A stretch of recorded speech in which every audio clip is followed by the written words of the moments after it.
दोस्तों, आज मैं आपके सामने कुछ ऐसे करंट अफेयर्स लेकर के आ रहा हूँ जो आपके यूपीएससी और स्टेट पीसीएस के एग्ज़ाम में, किसी भी स्टेट पीसीएस के एग्ज़ाम में हेल्पफुल होगा। अभी तो मैं आपके सामने कुछ करंट अफेयर्स पेश कर रहा हूँ, लेकिन कुछ ही समय में मैं आपको और भी अलग अलग वीडियो, जैसे कि इकोनॉमिक्स का हो गया या पॉलिटी का हो गया, तो ये सारे वीडियोस, ज्योग्राफी का हो गया या हिस्ट्री का हो गया, सभी विषयों का मैं आपके सामने वीडियो लाऊंगा जो आपके स्टेट पीसीएस और यूपीएससी एग्ज़ाम के लिए बहुत ही इम्पोर्टेंट है। तो अगर आप चाहते हैं कि यह वीडियो आप तक आसानी से पहुंच सके तो आप प्लीज़ हमारे इस चैनल को लाइक और सब्सक्राइब कर लें, ताकि हम जो भी वीडियो डालें उसका नोटिफिकेशन आपको मिल सके। तो चलिए शुरू करते हैं। मैं कुछ करंट अफेयर्स अभी आपके सामने बताने जा रहा हूँ। तो सबसे पहला है सागर मैत्री। ये कल या परसों के ही द हिंदू पेपर में आया था, एक आर्टिकल था। क्या है, उससे हमने कुछ कंक्लूजन निकाल करके आपके सामने रखा है जो आपके एग्जामिनेशन पॉइंट ऑफ व्यू से काफ़ी इम्पोर्टेंट है। तो सबसे पहले इसमें क्या है कि ओशियानोग्राफिक रिसर्च वेसल ऑफ DRDO, जिसका नाम क्या है, INS सागर ध्वनि, जो इम्बार्क किया है किस चीज़ के लिए, ऑन ए 2 मंथ लॉन्ग, ये ध्यान में रखिएगा, 2 मंथ लॉन्ग है, सागर मैत्री मिशन 2। नाम क्या है, सागर मैत्री मिशन 2 है। क्या है ये, तो यह एक यूनिक इनिशिएटिव है DRDO का, with the broad objective of safety and growth for all in the region. Safety and growth for all in the region, जिसका फुल फॉर्म क्या हो गया, सागर। ठीक है, किस चीज़ के लिए, क्यों ये यूनिक इनिशिएटिव है DRDO का, क्योंकि यह प्रोमोट कर रहा है, किस चीज़ को प्रोमोट कर रहा है, क्लोजर कोऑपरेशन, किस चीज़ में, socio economic aspects as well as greater scientific interaction, specially किस चीज़ में, in the ocean research among Indian Ocean rim countries. जो भी इंडियन ओशियन का रिम कंट्रीज है, टोटल 8 कंट्रीज हैं। कौन कौन सा है, ओमान है, मालदीव्स है, श्रीलंका है, थाईलैंड है, मलेशिया है, सिंगापुर है, इंडोनेशिया है और म्यांमार है। तो ये 8 कंट्रीज जो इंडियन ओशियन का 8 रिम कंट्रीज बोला जाता है, उनके बीच में जो भी रिसर्च वगैरह होगा उसको ये पब्लिश करने का काम करेगा। ठीक है, मैत्री, जिसका फुल फॉर्म क्या है, marine and allied interdisciplinary training and research initiative, is the specific scientific component of DRDO। मैत्री जो है, हो सकता है कि यूपीएससी में यह एक स्टेटमेंट दे दे आपको, ठीक है, कि मैत्री क्या है, तो मैत्री is the specific scientific component किसका है, DRDO का। आपको ऑप्शन में कुछ और दे देगा तो आपको इसको ध्यान में रखना है। ठीक है, ऑब्जेक्टिव क्या है सागर मैत्री का, कुछ और भी पॉइंट्स हमने रखे हैं यहाँ पे, देख लेते हैं उसको भी एक बार।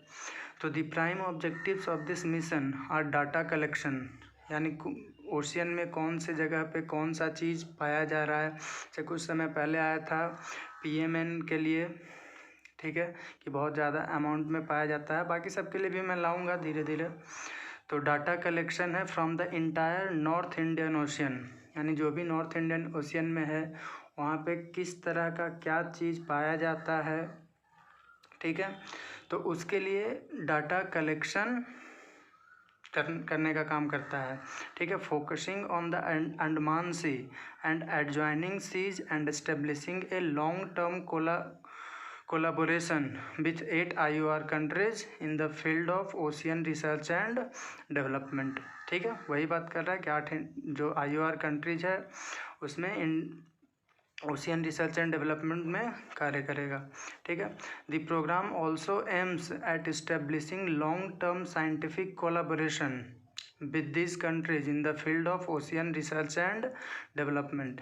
यानी जो प्रोग्राम है वो एम करता है किस चीज़ के लिए, एस्टेब्लिश करने के लिए, क्या, लॉन्ग टर्म साइंटिफिक कोलाबोरेशन, जो भी कंट्रीज है उसके बीच में लॉन्ग टर्म साइंटिफिक कोलाबोरेशन रहे, किस चीज़ के लिए, तो इन the field of ocean research and development. ठीक है, 8 IOR कंट्रीज़ कौन कौन सा है जो मैंने आपको बता रखा है, Oman, Maldives, Sri Lanka, Thailand, Malaysia, Singapore, Indonesia and Myanmar. ये भी आपको ध्यान में रखना है, ठीक है। साथ ही साथ ये जितने भी हैं ये सबको आप अपने मैप पे भी देख लोगे, वर्ल्ड मैप पे कौन से कंट्री कहाँ पे है, वो भी प्रीलिम्स के लिए इम्पोर्टेंट है, ठीक है। फिर दूसरा है हमारे पास में world book and copyright day, जो कल परसों ही, आज मैं 25 अप्रैल को वीडियो रिकॉर्ड कर रहा हूँ, 23 अप्रैल का ये बात है, जिसको बोलते हैं हम लोग क्या, वर्ल्ड बुक या international day of the book, ठीक है। जो इस बार इसका आया था वो 25th एडिशन था, ठीक है। 25वां एडिशन इस साल आया था, ध्यान रखिएगा, स्टेट PCS के लिए इम्पोर्टेंट हो सकता है ये। It is an annual event to promote reading, publishing and copyright and to celebrate authors, books and illustrators. समझ में आया, सिंपल सा लैंग्वेज है। अब ये डेट क्यों इम्पोर्टेंट है, आखिर 23 अप्रैल को ही क्यों लाया गया ये वर्ल्ड बुक डे? क्योंकि देखो इस दिन का, यह एक ऐसा दिन है, यानी 23 अप्रैल के दिन ही हमारे जो विलियम शेक्सपियर थे, मैगुल सेरवांटिस थे और इंका गार्सिलासो डी ला वेगा, ये सब जितने भी थे ये सारे के सारे इसी दिन मरे थे, 23 अप्रैल के दिन। इसीलिए इस दिन को ही हम लोग क्या सेलिब्रेट करना स्टार्ट कर दिए, इंटरनेशनल डे ऑफ द, किसके लिए, बुक के लिए, ठीक है। फिर एक तीसरा है हमारे पास में है gamma ray flux variability nature, ठीक है। ये भी इम्पोर्टेंट है UPSC पॉइंट ऑफ व्यू के लिए, प्रीलिम्स के लिए। ये गामा रे का फ्लक्स क्या होता है? गामा रे तो आप समझते हो, अल्फ़ा बीटा गामा रेज, ये आप पढ़े होगे फिजिक्स में। और ये फ्लक्स क्या होता है? तो फ्लक्स को कह सकते हैं कि ऐसे मान लेते हैं बहुत सारा फ्लक्स होता है, 3 फ्लक्स की बात मैं अभी कर रहा हूँ। मैग्नेटिक फ्लक्स होता है और इलेक्ट्रिक फ्लक्स होता है, ग्रेविटेशनल फ्लक्स भी हो सकता है, ठीक है।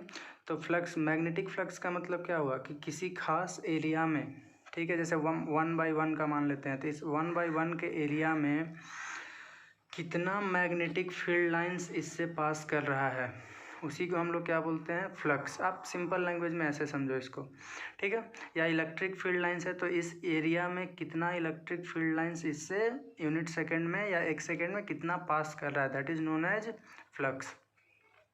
तो आया क्या है ये, उस पर चर्चा कर लेते हैं।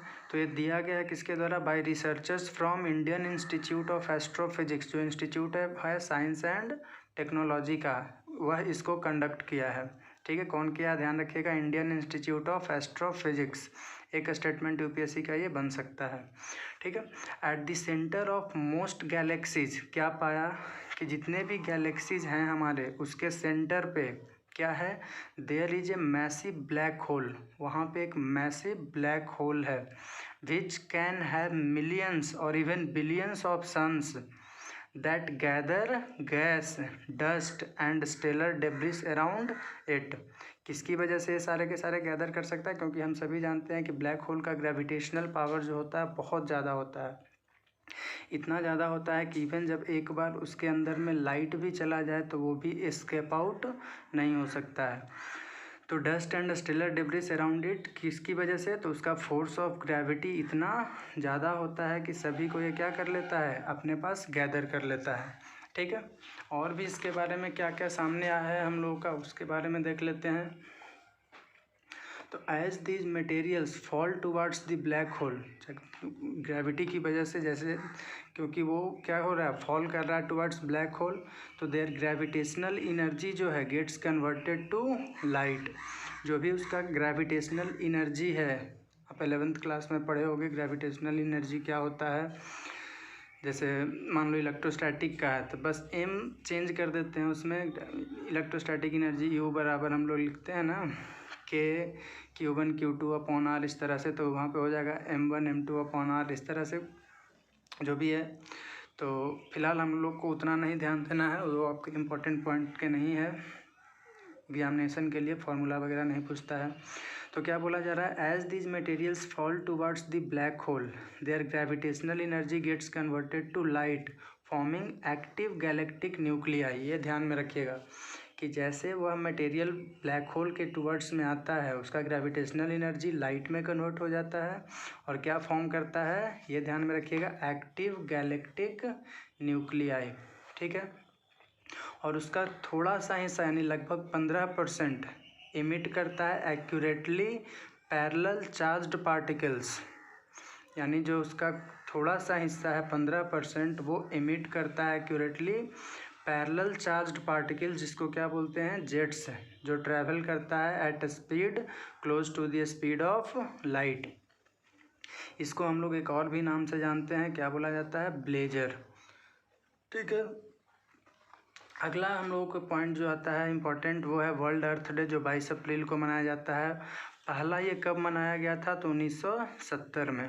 ठीक है, क्या हुआ था 1970 के दिन, तो 22 अप्रैल 1970 में millions of people took to the street to protest the negative impacts of 150 years of industrial development. हम लोग जान रहे हैं कि इंडस्ट्रियल रेवोल्यूशन जब हुआ था उस साइड में, वेस्टर्न साइड में, ब्रिटेन हो गया, अमेरिका हो गया, जर्मनी हो गया, ये सब में जब इंडस्ट्रियल रेवोल्यूशन आया था तो काफ़ी ज़्यादा पॉल्यूशन हुआ था उस समय। ठीक है, यानी कितने सारे पेड़ों को काट दिया गया था। इस तरह से आपको इंडस्ट्रियल रेवोल्यूशन पे भी मैं जब वीडियो लाऊंगा तो उसमें चर्चा विशेष करेंगे। फ़िलहाल यहाँ पे तो उसकी वजह से जो डिमेरिट्स था, यानी इतना ज़्यादा जो पॉल्यूशन हुआ था जिसमें लोगों को रहना तक मुश्किल होने लगा था, तो उस समय 1970 में बहुत सारे लोग, मिलियंस ऑफ पीपल सड़कों पे निकल के आ गए, गलियों में निकल कर आ गए और प्रोटेस्ट करने लगे। किस चीज़ के लिए, negative impacts of 150 years of industrial development. किस लिए किया जाता है, ताकि लोगों को जागरूक कर सके, अवेयर कर सके कि आप किसी भी प्रकार से इन्वायरमेंट को बचाइए। आप जान रहे हो कि इसके लिए बहुत सारा इनिशिएटिव लिया जा रहा है आजकल। पेरिस एकॉर्ड हो गया, जिसमें से अमेरिका भले ही अभी निकल गया हो, ऐसे ऐसे बहुत सारा क्लाइमेट चेंज के UNFCCC पे आया है, बहुत सारा हम लोगों को इनिशिएटिव ले रहे हैं हम लोग, ताकि इसको क्या कर सके, हम अपने इन्वायरमेंट को सेफ रख सकें। ठीक है, फ़िलहाल अभी तो एक बहुत ही मेजर इवेंट आया है जो मैं चाहूँगा कि महीने में कम से कम हमें ज़िंदा रहने के लिए, स्वास्थ्य अच्छा रखने के लिए महीने में कम से कम एक बार पूरे वर्ल्ड को लॉकडाउन होना चाहिए। ये मेरा अपना व्यू है, ताकि हम अपने, क्योंकि आप देख चुके थे जनता कर्फ्यू के दिन भी कितना, जब शांत रहा था इंडिया में तो कितना ज़्यादा पॉल्यूशन लेवल कम गया था। और आज जब मैं 25 अप्रैल की बात कर रहा हूँ, तो अगर मैं मैप्स तो अभी हमारे पास नहीं है, लेकिन अगर आप उसको, ये सब पेपर में आते रहता है, देखोगे मैप को तो इतना क्लियर दिखने लगा है कि पूछो ही नहीं। मतलब कि यह है कि लॉकडाउन का एक बेनिफिट हम लोगों को ये मिला है कि हमें स्वच्छ हवा, जो हमारे लाइफ के लिए बहुत इम्पोर्टेंट है, वो मिलना शुरू हो गया है।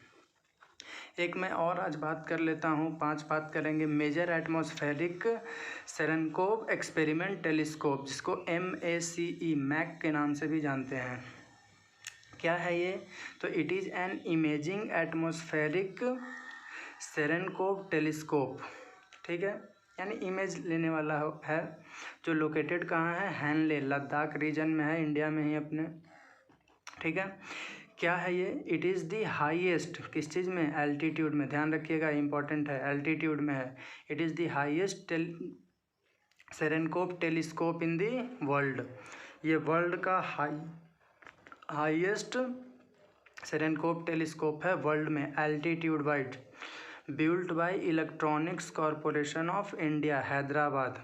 किसके लिए बनाया है, कौन बनाया है, Electronics Corporation of India, Hyderabad. किसके लिए, BARC, Bhabha Atomic Research Centre जो अपना है उसके लिए बनाया है। कब से ऑपरेशनल है ये, तो operational since 2016। It is remotely operated and runs on solar power. ये भी ध्यान में रखना है आपको कि किस चीज़ पे रन करता है ये, सोलर पावर पे। नेक्स्ट पॉइंट में है कि it is the second largest gamma ray telescope, यह सेकेंड लार्जेस्ट है gamma ray telescope in the world. ठीक है, second largest gamma ray telescope है पूरे विश्व में and will help the scientific community enhance it's understanding in the field of किस किस चीज़ के फील्ड में हमारा अंडरस्टैंडिंग को इन्हेंस करने की काम करेगा ये। तो एस्ट्रोफिजिक्स हो गया, फंडामेंटल फिजिक्स हो गया, पार्टिकल एक्सेलरेशन मैकेनिज्म हो गया। तो यह सब चीज़ों में ये हमें सहायता कर सकता है। आपको बस पढ़ लेना है ये सब, ताकि जब ऑब्जेक्टिव में कुछ क्वेश्चंस आ जाए तो आप इसको आसानी से टिक आउट कर सको। नेक्स्ट में एक और भी पॉइंट मैं इसमें अलग से ऐड कर दिया कि लार्जेस्ट टेलीस्कोप जो है इसी क्लास का, जो कि 18 मीटर डायमीटर का है, जिसको बोलते हैं हेस टेलीस्कोप, जो नामीबिया में है। हेस का फुल फॉर्म क्या है? High energy stereoscopic system. ठीक है, तो ये हमारा 5 आज के लिए है, बाकी मैं कल के लिए है प्रधानमंत्री कौशल विकास योजना। इसके बारे में बहुत ही डिटेल में 2 पेज 3 पेज में कम से कम बताऊंगा कि क्या है ये योजना, प्रधानमंत्री का क्या इसमें इनिशिएटिव है हमारे लोगों के लिए, इस पे चर्चा करूंगा। तो आज के लिए इतना ही दोस्तों। प्लीज़ लाइक और सब्सक्राइब ज़रूर कर लें चैनल के, ताकि आपको वीडियो का नोटिफिकेशन पहले मिल सके। धन्यवाद।